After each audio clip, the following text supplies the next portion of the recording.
Today I'll be talking about the economic status in Wayne County, which is where I live.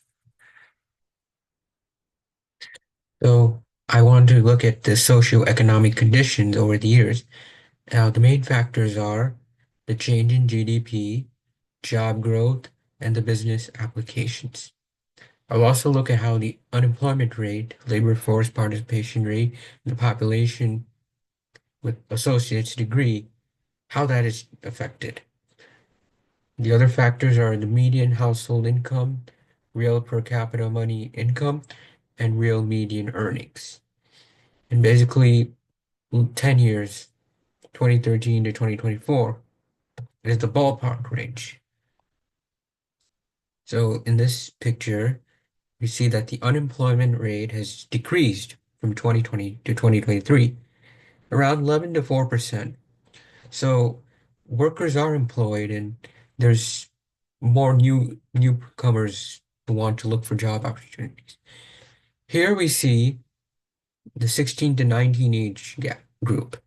This cohort, they're not actively working and educating.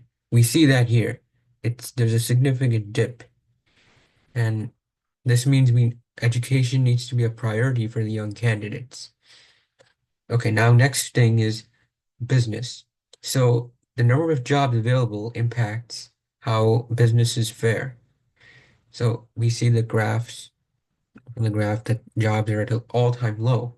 There are not many in 2020, but in 2019 there's a large spike.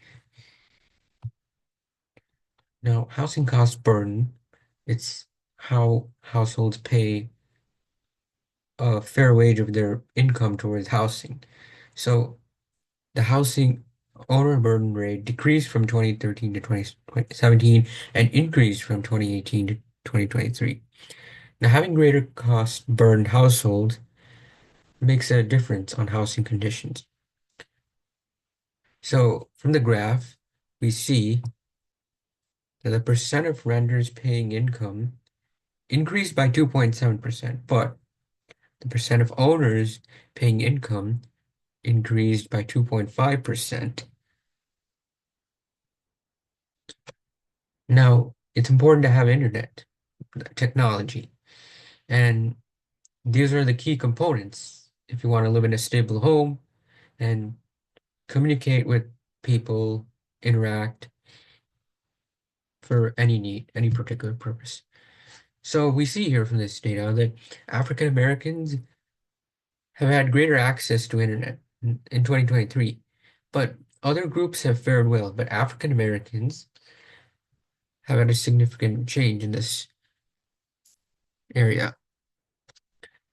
Now, last, I want to talk about prosperity. So overall, the median household income decreased by 1.9% per capita.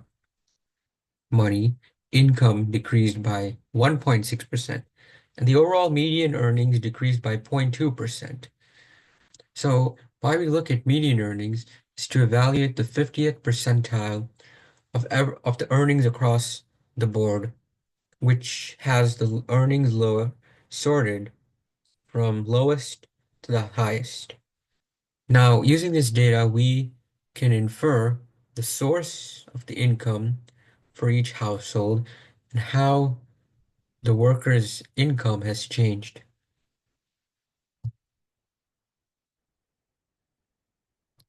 The graph illustrates, so between 2022 and 2023, the median earnings have gone down by $91.